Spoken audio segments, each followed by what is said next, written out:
ஈரோடு மாவட்டத்தில் வளர்ச்சித் திட்டப் பணிகள் குறித்து மாவட்ட ஆட்சியர் நேரில் சென்று பார்வையிட்டு ஆய்வு மேற்கொண்டார். ஈரோடு மாவட்டம் அந்தியூர் அடுத்த பர்கூரில் 30க்கும் மேற்பட்ட மலை கிராமங்கள் உள்ளன.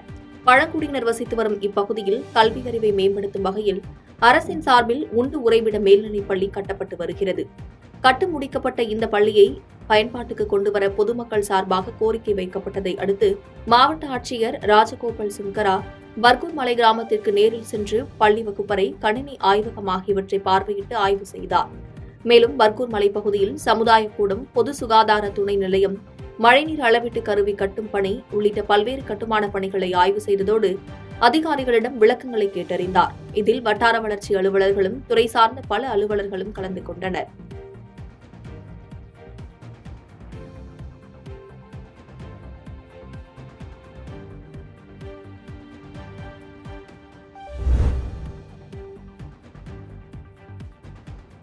கோவை மாவட்டத்தில் சாலையில் சுற்றித் திரியும் ஒற்றை காட்டு யானையால் வாகன ஓட்டிகள் சிரமத்திற்குள்ளாகி வருகின்றனர்.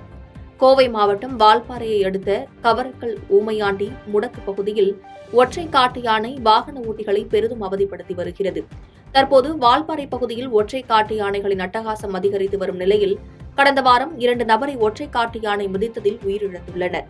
மேலும் இரவு வால்பாறை பகுதியில் ஆவின்பால் ஏற்றி வந்த வேன் வந்து கொண்டிருந்தபோது எதிரே ஒற்றை காட்டு யானை ஆக்ரோஷமாக நடந்து வந்ததை படம் பிடித்துள்ளனர். மேலும் வனத்துறையினர் அப்பகுதியில் சுற்றித் திரியும் ஒற்றை காட்டு யானையை அடர்ந்த காட்டுப்பகுதிக்குள் விரட்ட வேண்டும் எனவும் வாகன ஓட்டிகள் மற்றும் சமூக ஆர்வலர்கள் வனத்துறைக்கு கோரிக்கை வைத்துள்ளனர்.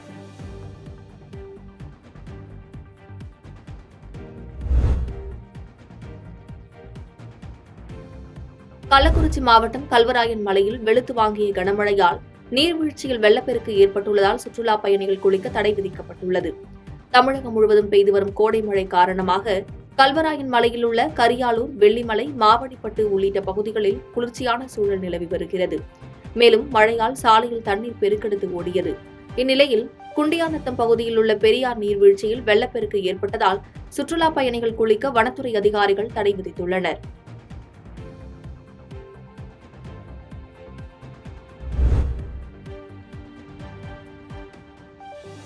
உதகை மற்றும் அதன் சுற்றுவட்டார பகுதிகளில் தொடர்ந்து பெய்து வரும் கனமழை காரணமாக பொதுமக்களின் இயல்பு வாழ்க்கை பாதிக்கப்பட்டுள்ளது. நீலகிரி மாவட்டம் உதகை மற்றும் அதன் சுற்றுவட்டார பகுதிகளில் மேகமூட்டத்துடன் கூடிய காலநிலை நிலவி வந்த நிலையில் இரவு கனமழை பெய்தது. இந்த கனமழை இரவு 1 மணி நேரம் நீடித்தது. மழையின் காரணமாக காந்தல் 24வது வார்டு பகுதியில் உள்ள நடைபாதையில் மழைநீர் சூழ்ந்துள்ளதால் அப்பகுதி மக்கள் கடும் அவதிக்குள்ளாகியுள்ளனர். மேலும் கனமழையின் காரணமாக உதகை மத்திய பேருந்து நிலையத்தில் இருந்து ஹில்பங் செல்லும் சாலையில் மழைநீர் சூழ்ந்துள்ளதால் வாகன ஓட்டிகள் அவதிக்குள்ளாகியுள்ளனர். தொடர்ந்து உதகை மற்றும் அதன் சுற்றுவட்டார பகுதிகளில் மிதமான மழை பெய்து வருவதால் பொதுமக்களின் இயல்பு வாழ்க்கை வெகுவாக பாதிக்கப்பட்டுள்ளது.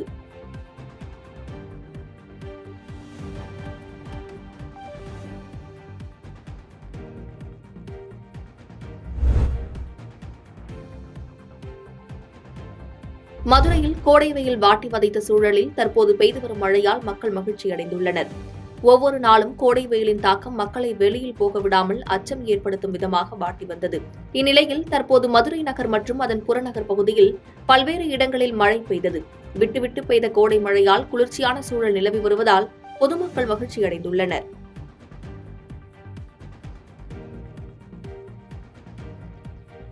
பாதகம் செய்பவரை கண்டால் நாம் பயங்கொள்ளலாகாது பாப்பா, மோதி மிதித்து விடு பாப்பா, அவர் முகத்தில் உமிழ்ந்து விடு பாப்பா.